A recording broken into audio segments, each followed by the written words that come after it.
Hello and welcome to KSGIndia.com. Let us talk about the 74% FDI permitted in the defense sector. The government has permitted foreign direct investment of up to 74% under automatic route in the defense sector with a view to attract overseas investors, according to a press note issued by DPIIT on September 17, 2020. However, foreign investments in the defense sector would be subject to scrutiny on the grounds of national security, and the government reserves the right to review any foreign investment in the sector that affects or may affect national security, the Department for Promotion of Industry and Internal Trade said in the note.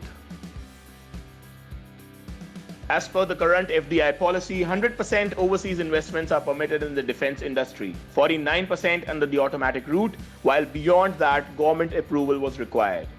According to the press note 4, FDI up to 74% under automatic route shall be permitted for companies seeking new industrial licenses. It also said that infusion of fresh investment up to 49% in a company not seeking industrial license or which already has government approval for FDI in defense shall require mandatory submission of a declaration with the Defense Ministry in case change in equity or shareholding pattern or transfer of stake by existing investor to new foreign investor for FDI up to 49% within 30 days of such change.